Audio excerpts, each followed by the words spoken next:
어린이집에서 유독 한 원아를 수업과 활동에서 배제시킨 두 교사가 정서적 학대로 유죄 판결을 받았습니다. 1심까지 무려 3년이 걸렸습니다. 반년 무상상가 임대나 반값 임대료라는 파격적 제한이 등장하고 있습니다. 코로나 여파로 착한 건물주 경쟁까지 나타나고 있습니다. 기후 위기 시대에 접어들었음이 확인되고 있습니다. 지난해 이상 기온과 최장의 장마, 폭우 등 상식을 뛰어넘는 날씨가 그 징후입니다. 여러분 안녕하십니까? 어린이집에서 유독 한 원어를 수업과 활동에서 배제시킨 두 교사가 정서적 학대가 맞다는 유죄 판결을 받았습니다. 재판부는 명백한 학대였다고 피해자 손을 들어줬지만 죄로 인정받기까지 학부모는 무려 3년이란 시간을 견뎌야 했습니다. 보도에 조미애 기자입니다. 원생들이 다 같이 의자에 앉아 TV를 보고 있습니다. 그런데 교사가 갑자기 한 아이만 끌고 가 교실 벽 쪽에 세웁니다. 5살 아이만 혼자 우두커니 다른 원아들을 바라만 보고 섰습니다. 수업 시간에도 놀이 시간에도 다른 원생들과 어울리지 못하게 격리하고 배제한 게 2달 사이에만 23차례. 반복 학습된 저리가 손짓 한 번에 고개를 푹 숙이는 아이. 다른 원아를 괴롭히거나 보육 활동을 방해하는 상황도 아니었습니다. 바지에 대변을 봤다는 거예요. 아이가 이렇게 뒤를 계속 잡고 돌아다녀 20분 동안. 누가 봐도 급해 보이는 표현인데 앉아서 가만히 쳐다보고만 있더라고요. 청주지법은 1심에서 5분에서 길게는 40분까지도 혼자 출입문 등에 혼자 있도록 격리해 보육활동 참여를 배제시켰다며 공소 제기된 23차례 모두 정서적 학대로 보고 두 교사에게 각 300만 원 벌금형을 선고했습니다. 훈육 차원이었다는 주장에 대해 원아를 이해시키고 인도하기 위한 설명도 없었고 다른 원아들의 보육을 위한 행동이었다고 보기도 어렵다며 훈육으로 볼 수 없다고 판시했습니다. 또 피해 아동의 정신건강과 정서 발달에 부정적 영향을 미쳤고 피고인들의 공감 능력이 부족해 보인다면서도 재범 가능성은 없어 보인다며 동종업계 취업을 제한하진 않았습니다. 검찰에서 처음 형사사건이 아닌 아동보호 사건으로 진행했다 재판부에서 재조사를 요구했고 형사재판으로 이어져 유죄 판결을 받기까지 무려 3년의 시간이 걸렸습니다. 3년 내내 똑같은 아픔을 상기시켜주는 것 같아서 많이 힘들고 지쳤어요. CCTV 영상이 있는데도 불구하고 법적으로 억울함을 인정받는 과정이 정말 쉽지 않았던 걸 이번에 경험했기 때문에 아동권리보장원의 아동학대 주요 통계에 따르면 2018년 기준 정서학대는 중복학대를 제외하고는 23.8%로 가장 많고 방임도 10.6%를 차지했습니다. 지속적으로 노출되다 보면 이제 아이들의 성격이나 인격 형성에 부정적인 영향을 끼치게 되고 ADHD나 소아 우울증 등과 같은 그런 정신과적인 질환이 발생할 위험도 있습니다. 외상이 남지 않아 CCTV 확인이 특히 중요한 정서적 아동학대. 그러나 CCTV 확인, 확보부터 수사기관에서 혐의를 입증해 유죄로 인정받기까지 피해 학부모들에겐 여전히 불리한 난제입니다. MBC 뉴스 조미입니다. 현금 500만 원을 잃어버린 60대 자영업자가 경찰의 도움으로 돈을 되찾았습니다. 노동자에게 줄 임금이었는데 잡고 보니 훔쳐간 건 일거리를 잃은 사람이었습니다. 이채영 기자가 취재했습니다. 한 남성이 머뭇거리면서 길에서 준 휴대폰 지갑을 열어봅니다. 주변을 살피는가 싶더니 그대로 사라집니다. 2분 뒤 다른 남성이 나타납니다. 휴대폰 지갑 주인입니다. 현금 500만 원과 1억 원이 든 현금 카드가 그 안에 있었습니다. 아니 막막하죠. 지금 나올 때도 웃고 저 공사 사라져 인부들 인건비 주려고 그날도 이제 인테리어 끝나고 이제 갖다 줄 참이었었던. 경찰 2명이 뒤를 쫓았습니다. 차량 블랙박스에 찍힌 용의자는 등산복 차림의 남성. 저는 CCTV를 확인하고 또 옆에 있는 동료들은 피해자의 블랙박스를 지구대에서 분석했어요. 최대한 빨리 수사를 하면 피의자를 검거할 수 있다라고 생각했기 때문에 계속된 추적. 이 남성은 곧장 1km가량 떨어진 공원 정상으로 올라가 휴대폰만 버리고 떠났는데 쉽게 찾지 못하도록 낙엽으로 덮어뒀습니다. 1시간 반의 탐문 끝에 마트에 나타난 용의자를 잡았습니다. 40대 일용직 인부였습니다. 일거리가 끊겨 그랬다고 했습니다. 코로나로 일거리가 사라지면서 일부 노동자들이 생계형 범죄에 내몰리고 있습니다. MBC 뉴스 이채연입니다.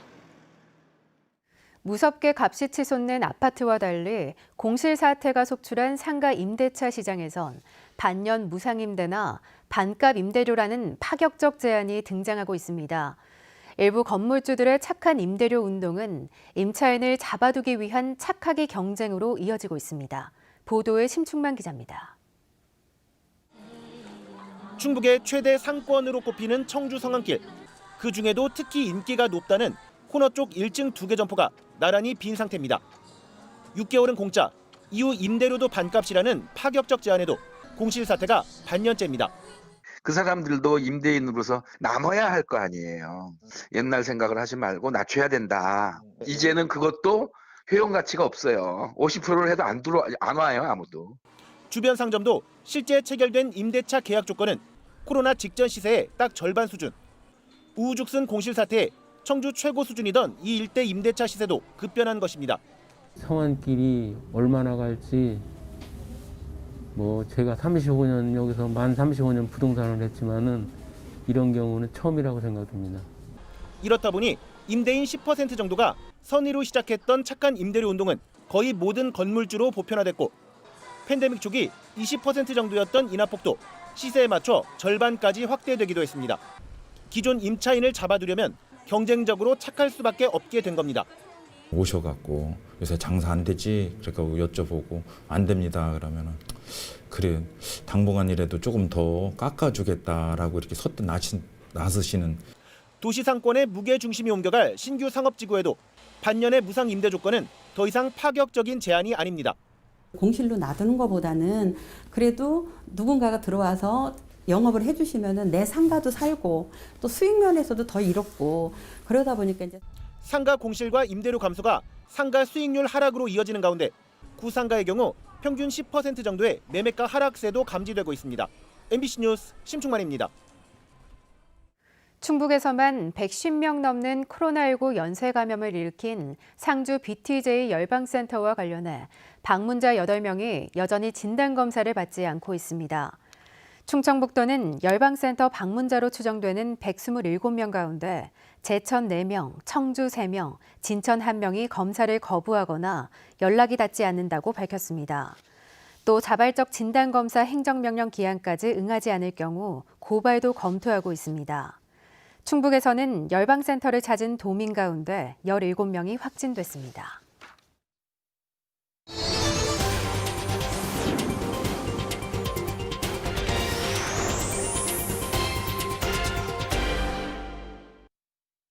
네, 포스트 코로나 세상이 바뀐다. 기획보도 마지막 순서입니다. 코로나 팬데믹 1년, 소위 집단 멘붕에 빠졌던 우리 사회도 집단 지성의 힘으로 이 위기를 넘어가고 있습니다. 과학적 상상력으로 사회 현안마다 화두를 던져온 소설가 김진명 작가를 만나 포스트 코로나 시대를 전망해봤습니다. 보도에 친미희 기자입니다. 코로나 팬데믹 상황이 이제 1년째 지속이 되고 있는데 사람들이 굉장히 혼란스러워하고 있어요. 과연 우리는 어디로 가고 있는가? 작가님은 어떻게 생각하세요? 혼란스러운 게 당연하죠. 코비드-19하고 이제 아주 비슷한 게 과거 스페인 독감입니다. 그런데도 이제 인간이 극복을 해냈거든요. 저는 곧 이걸 우리가 이겨내고 그리고 한 발 더 나아가서 유해 바이러스를 근원적으로 없애는 쪽으로 우리 인류가 움직이게 된다. 바이러스와 공존해왔던 지난 세기하고 좀 다를 수도 있죠. 개미, 벌, 인간 이런 존재들은 군집이 본질입니다. 사람과 사람이 소통을 해야 사는 존재거든요. 그것이 이 코로나로 인해서 깨진다 이렇게 보는 거는 이제 당장의 현상을 보는 사람들, 짧은 미래학자들의 전망이고 지금 이제 조심하는 기간이니까 그렇게 지낸다 뿐이지 인간의 그 삶의 방식 자체가 근본적으로 달라져야 한다, 달라진다라는 것을 이렇게 굴복하면 안 되죠. 인류 역사는 한 700만 년 되거든요. 불과 한 1년을 가지고 그렇게 인류를 함부로 이렇게 재구성하는 것이 올 리는 없죠. 그 거꾸로예요. 지금 이 코비드-19로 인한 팬데믹이 우리에게 주는 교훈은 뭐냐. 우리가 고립해가지고 혼자 살고 이래서는 안 된다라는 걸 보여주는 거예요. 사실은 이런 바이러스들이 다 이 세계의 환경이 나쁜 곳에서 생기고 있어요. 순식간에 전 세계로 퍼지거든요. 우리만 지키고 나만 지키고 이기적으로 살아서는 안 되고 이 팬데믹이야말로 약자와 동행해야 된다는 그 메시지를 주는 그 마지막 이정표다. 우리 인류가 그렇게 받아들여야죠. 우리가 민주주의를 채택한 것은 다 같이 가야 된다. 똑똑하고 환경이 좋고 이런 사람들만 행복해지고 나머지는 버리는 게 아니고 우리 인간은 다 마지막 한 사람까지 그 행복의 대열에 동행해서 같이 걸어가야 된다. 이게 우리 인간의 존재의 의미거든요. 그것이 우리가 그 만물의 영장으로서 걸어가야 되는 길이고 그렇기 때문에 그 한동안 우리가 이제 뭐 잊었다고 볼 수도 있죠. 많은 사색과 독서를 통해서 깨달아야 되는데 그걸 잘 못 깨달으니까 바이러스가 가르쳐 주는 것 같아요. 인류는 약자와의 동행이 운명적인 존재 의미다. 이거를 우리가 다 느끼는 계기가 됐으면 좋겠습니다. MBC 뉴스 신미입니다. 농협청주교육원의 해외 입국자 대기시설로 임시 전환됩니다. 청주 가덕에 위치한 농협청주교육원은 기존 해외 입국자 대기시설로 쓰였던 충청북도 자치연수원이 생활치료센터로 전환됨에 따라 연수원의 기존 입국자 수용 역할을 대체하게 됐습니다. 농협청주교육원에는 동시에 60명까지 머물 수 있습니다. 의심 신고가 들어온 음성의 산란계 농장이 고병원성 조류 인플루엔자 확진 판정을 받았습니다. 방역당국은 지난 12일 저녁 의심 신고가 들어온 대소면 산란계 농장이 최종 H5N1형으로 확인됐다고 밝혔습니다. 해당 농가를 포함해 반경 3km 안에 있는 세 농가에서 12만 5천 마리가 살처분될 예정입니다. 지난해 충북은 이상기온과 역대 최장의 장마, 폭우 등 기존 상식을 뛰어넘는 날씨가 반복됐습니다. 기상지청이 통계를 분석해봤더니 말 그대로 기후위기 시대에 접어들었음을 입증할 징후들이 여러 포착됐습니다. 지구의 경고일까요? 정재영 기자입니다. 충북의 2020년은 시작부터 예년과 달랐습니다. 연중 가장 춥다는 대한이 무색할 만큼 따뜻한 날씨가 계속되며 1월 평균 기온은 영상 1.1도, 30년 평균값보다 4.3도나 높아 기상 관측 이래 최고였습니다. 겨울철 석 달 평균 기온 역시 역대 가장 높아 한파특보가 내려진 날이 단 하루도 없을 정도였습니다. 패딩류나 좀 두꺼운 외투줄이 이제 하락세를 보였죠. 그래서 판매가 저조했고 그리고 초여름 6월 장마 대신 무더위가 일찍 찾아오면서 33도를 넘는 폭염일수가 1.8일을 기록하며 최고 기록을 세웠고 결국 6월 평균 기온으로는 관측 이래 최고인 22.9도까지 올라 한여름인 7월보다도 0.3도나 높았습니다. 6월에 이런 기온 역전 현상이 나타난 건 사상 처음입니다. 따뜻한 남서풍의 유입과 강한 일사로 기온이 평년보다 높았습니다. 북태평양 고기압의 북쪽 확장이 늦어졌고 우리나라 주변은 대기 정체 현상으로 북쪽으로부터 찬 공기가 자주 유입되어 정체 전선이 지속되었습니다. 장마철 강수량도 급이 달랐습니다. 평년보다 늦게 오더니 역대 가장 긴 무려 54일을 머물며 851mm의 역대급 물폭탄을 퍼부었습니다. 충주 엄정에만 하루 316mm가 쏟아진 8월 2일 일강수량 상위 기록을 1위부터 3위까지 모두 갈아치웠고 호우 강도를 의미하는 1시간 최다 강수량도 같은 날 76.5mm로 최고 기록을 기록했습니다. 강수 일수도 36.3일을 기록해 1년 12달 가운데 비가 온 날이 한 달을 꽉 채우고 남았습니다. 장미와 바비, 마이삭의 하이선까지 불과 한 달 동안 쉴 틈 없이 찾아온 태풍에 오락가락한 가을 날씨까지 말 그대로 기상이변이었습니다. 2020년은 긴 장마철과 집중호우, 많은 태풍 등 기후변화가 이상기상으로 빈번히 나타나며 기후위기 시대에 접어들었음을 확실하게 알려준 해였습니다. 모두가 직접 체감한 변화, 더 이상 준비를 미뤄선 안 된다고 경고하고 있습니다. MBC 뉴스 정재영입니다. 오늘 밤사이 청주시 상당구 가덕과 문이면 일원에 상수도 공급이 제한됩니다. 청주시는 평소 3.4m를 유지하던 남이 배수지 수위가 1m 아래로 급격히 낮아지는 등 상수도 공급량이 부족하다며 밤 11시부터 내일 새벽 4시까지 가덕과 문의 일대에 제한급수를 시행한다고 밝혔습니다. 청주시는 최근 한파로 가정배관이 파손돼 상수도가 대량 유출됐기 때문으로 추정하고 있습니다. 충주댐 개통 광역 상수도의 수돗물 사용량이 최근 급증한 것으로 나타났습니다. 수자원공사 충주권지사는 지난 열흘 동안 매일 광역 상수도 공급 용량인 23만 톤보다 많은 양의 물이 소비돼 긴급 절수가 필요하다고 밝혔습니다. 충주댐 개통 광역 상수도는 충주와 음성, 괴산, 증평, 진천에 공급되고 있습니다. 오늘 오전 8시 15분쯤 청주시 사창동의 한 사거리에서 승용차 2대가 충돌했습니다. 차량 한 대가 전복돼 30대 운전자가 병원으로 이송됐고 30분가량 출근길 정체가 빚어졌습니다. 경찰은 같은 방향을 달리던 우측 차량이 젖은 도로에서 차선 변경을 하다 미끄러져 사고가 난 것으로 보고 있습니다. 한파 이후 날씨가 풀리면서 얼음판 안전사고에 주의가 요구됩니다. 충북소방본부는 결빙 상태가 좋지 않은 저수지와 하천에서 안전사고가 우려된다며 얼음이 낚시나 놀이를 자제해달라고 당부했습니다.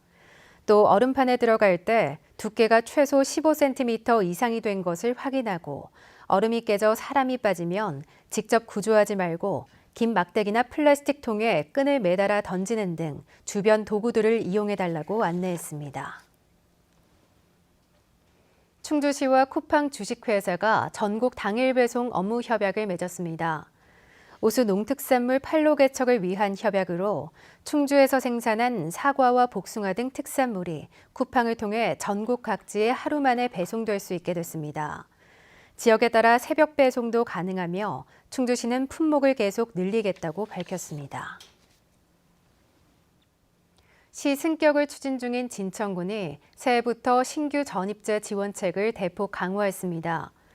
모든 전입 세대에 3만 원 상당의 지역 상품권을 주고 다른 시군에서 2년 이상 거주했던 중소기업 노동자의 경우 1인당 100만 원, 혁신도시 이전 공공기관 직원에게는 20만 원을 지급합니다.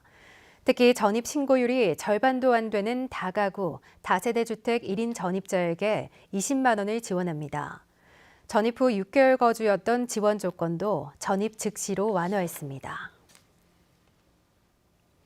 괴산에 이어 영동군도 장날 상인들에 대한 신속 항원 검사를 실시했습니다.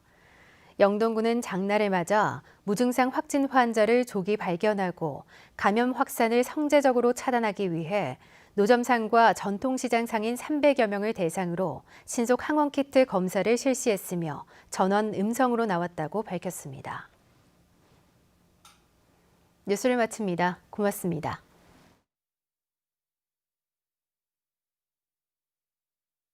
깊은 밤, 광주의 한 산책로에 정체불명의